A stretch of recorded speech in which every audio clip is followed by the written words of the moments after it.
Hi everyone, my name is Michelle Vinekerv. I am an autistic blogger of my own blog series, The World of Autism. And my next guest here I have today is Miss Kay King. How are you doing? Hi, How are you doing today? I'm fine. How are you? Good, good. So we're going to start this off by letting the audience know about you a bit. Okay. My name is Kay King. I'm a BCBA from New Jersey, born and raised. I've been a BCBA about 2 years, and I work primarily with children and adults. It's literally like an equal split. So I do adults in the day program, residential home setting, and I consult for school districts. Um, I like to travel and online shop. And funny thing about me, I have an 11-year-old daughter, and her birthday is the day after mine. So unfortunately, we are fighting over who's doing what birthday time. Oh, wow, really? A day apart? One day apart. It's so stressful. Wow. I can relate with my mom. Me and my mom, like we have the same birthday month too. and but it's 10 days. It's Okay, you have but time. still, I have the same birthday month. So can relate about that. So can relate. But yeah, I for me like that New Jersey's where I've grown up in for like almost 20 years before I moved down to Florida. So Cool. You yeah. understand what it's like being a Jersey girl, right? Yeah, yeah. Exactly. Absolutely. Absolutely. So what has inspired you to work with individuals with autism and other disabilities? Actually, I love the fact that I'm able to, I call it a gift from God, honestly. I'm able to see the abilities, the beauty of it. And the way I was brought into ABA, I was at a conference for it was autism and ADHD. And a stranger sat next to me and she wrote on a piece of paper. She wrote ABA and BCBA, and she said to go into this field. But I didn't think anything of it. And I was teaching at the time at an alternative high school, and a mailer came in about being an RBT, and the principal told me, she said, hey, go find out what this is about. And I went and I realized that it was the exact same field that the lady had wrote on the paper. And that's what brought me into this world. But I felt like I've taught special education. I just like being the advocate for those who the world wants to forget about or overlook. Yeah, wow, that's really interesting how that came to be all because of a note that you got Literally. at the conference. Wow. That's so interesting. It's really interesting. And I know for me was for my own personal experiences, but just to hear about that, wow. I love telling that story. It's unbelievable because I had never heard of the field or anything. And it's just so I just coincidentally kept the paper, had a seat next to me, and it just the plan, everything aligned, and here I am. Wow. That's really cool. And I know you were when you messaged me about this is that you also work with adults in residential homes, is that right? Yes, so pretty much for those that have any behavioral problems, I'll do I'm a part of a clinical team, so I'll do a behavior plan or strategies, and then train all the staff in the homes to interact properly with the clients. Gotcha. Hmm. Very cool. Very cool. And you were saying about with consulting with school districts, like what do you do with the school districts? They once they identify classrooms, they have autism classrooms or students with Mhm. autism, they'll have me come in and just look and determine whether it's proper placement, or if they can do things to keep the kid in the classroom, what supports would they need, use strategy, again, just strategies. It could be something simple as, how about we move them away from the window for the sake of just the noise level. And I just go and observe the entire environment and all the factors within it and make recommendations. That's awesome. That is awesome. And I know, like, from from in New Jersey, because I worked in the schools in New Jersey as a paraprofessional, and I know at up in New Jersey that we had classrooms that were more sort of more specific of like autism classrooms, and with where I know the classroom I worked in before moving to Florida was an autism classroom. We were implementing a lot of the ABA procedures, like such as discrete child training. We were doing that and everything. So it's great to see about the collaboration with like what you're doing with the schools, because I feel like a lot of times like where there are that teachers don't even know how to handle their students, you know, and I believe that it's great that you are able to do this for the schools and for any other place really, because that way, because it comes to show it takes a community to be able to help people out. Yes, definitely have to be a team player, because with ABA we have our portion of it, but it's an entirely different, it's a whole picture. There are other, I work with speech therapists, OT, PT. It's literally a collaborative effort to just work in the best interest of the student. Absolutely. Absolutely. And can you tell a little bit more about your role as a BCBA for those that don't know? Absolutely. So pretty much I always tell people, if you remember the scientific method in school, that's pretty much what a BCBA does.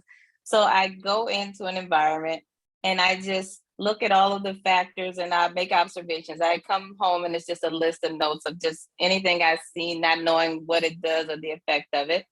And once I evaluate, I make recommendations with regards to why things are happening. They say you determine the function of what's going on, because in my world, I have to be able to differentiate between, like, take feelings out of it. That's not really what ABA is. It's more so cause and effect, and just being able to narrow that down and try to figure out ways to fix things. And sometimes it doesn't work all the time. So you have to know, like, okay, you collect your data and then you realize this isn't working. So you got to be humble enough to say, okay, let's scrap this, try something else. And everything has to be research based. So I can't just pull anything out the sky. It's based on research and data. Yeah, absolutely. And just the fact that like and I believe this too, like with research, it really shows like how effective interventions can be. You know, like you need to use research to back up what you're applying. Absolutely. Like it's not just based on like opinions, it's really the idea is based on research. And I like the fact that you said about your role is kind of like the scientific method, because the fact that you have to determine like what is causing the behavior to occur, you know, like what is making the child, let's say, sensitive to loud noises. Like, is it sensitive Right. based on how the environment is, you know? That's what everything has to be observable, you know? So, and the fact that, and again, going back to what you were saying with backing up with research, you truly do have to look back into research to be able to apply interventions and everything. So I really like that point. Thank you. Of course, of course.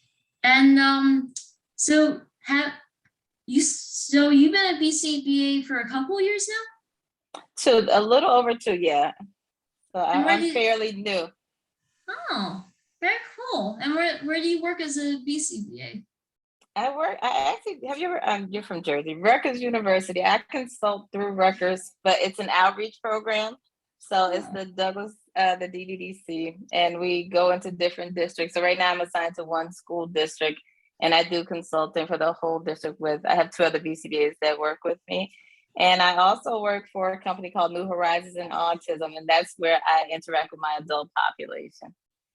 Oh, can you tell more about with the Autism Horizons one? Sure. With New Horizon Autism, they have residential and also group home. I'm sorry, day programs. So I'll go to the day program and just make sure that for anyone that has any behavioral issues that we are addressing their needs. So it would be something like training staff, let's not talk in like groups around the person, or be aware of their personal space, listen to their requests, because they're adults. So we can't make them do things. You have to kind of figure out a way to communicate, some are nonverbal, but just respecting the fact that these are adults and they do have choices. That's the main struggle with that. Like, if they don't want to do it, they don't have to do it. Mm-hmm. It's a big just advocating for respect and then observing likes, dislikes, and abilities. Absolutely. And I do like with that mission of with them, because of the fact that it's about respecting the individual. You're not forcing them to do things that they, like you shouldn't be forcing anyone to do something that they don't Right. want to do, or it's not comfortable, like and this is the same thing in a way in ABA too, that the fact that it should be more focused on the individual themselves, not about and should be providing choices. I think that's a big thing that that should continue today for those who are working with clients with autism and other disabilities, that provide choices. It makes life so much easier, I swear. Yeah, and a lot less problems will occur between. So it's always about with giving choices, and to be based on, and the idea is just to be able to focus on the person themselves. Yes, it's important to keep in mind about with strengths and weaknesses of the disability, like with autism. But at the same time, remember that's only just a part of a person. It doesn't tell entirely of a person. So you gotta keep that in mind. Absolutely. I always tell people, like, just look at it as a person. Would you talk like a baby to your 24-year-old friend, or whatever age, your peer? However you interact with your peer is how you should interact with your client based on their age. And even my little babies, they get choices. Maybe they don't want to play that day, or maybe I really am a huge fan of just being respectful of choice. Yeah, absolutely. Absolutely. And what would be, as a final question for you, what would be like one thing that you would want to say to BCBAs that are working with clients with autism? I would say 2 things. Approach it as an individual. Everything. Even if you know something, if your intervention works throughout everyone you've come across, don't assume it's going to work with someone that may exhibit similar characteristics or traits. And also, respect is a big deal, even with your client, across the board, your client, other professionals you'll work with, just speaking, be down to earth, humble. That a lot of character traits, more so, because it's easier to collaborate when you're known as a person, a go-to, like I can go to you, ask questions, and we can work together. So just be mindful of those things. Yeah, absolutely. Absolutely. It is so important just to be mindful about with the programs and interventions that are coming up with, because it could work for one person and may not work for someone else. That's why it's important to to make it personalized, so that it matches with the individual, and the fact that what you were saying about with people with BCBAs, and also with you also got others in the field that you have as RBTs, which that's, by the way, that's what I've been pursuing as Awesome. RBT, and also with BC ABAs, which you got the assistance of to the BC, Right. and it's important for anyone to, when you're working with a client with autism, to be yourself. Do not don't think of the client as like you were saying, where don't talk to them in the baby voice, like talk appropriately as what their age development is, and where just to have and also making things fun. It's like the point with teaching someone, it should be fun in a way while something's getting out of it. Absolutely. And that's what it's all about. It was definitely a great message. Absolutely. Thank you. Thank you. Thank you. Yeah. And I'm so glad that you came on to share your perspective as a BCBA, and also with your, and I want to thank you for all that you do for working with clients with autism. Thank you so much. It's been a pleasure just knowing that you're coming on into the field. So that's a wonderful thing. I see you light up when you talk about ABA, and that's the way I feel. So I can't wait for you to become a BCBA. Thank you. And just for the audience, just so you know, make sure you follow me online on my social media. I am known as Exceptional Show. And I'm online on Facebook, Instagram, Twitter. I am also on the Autism Global Project profile, so you'll see me on there. And Pinterest, TikTok. I'm pretty much on You're everywhere. So I'm on everywhere. So make sure you follow and to watch all these guest interviews like this one. So thank you so much. Have a great day.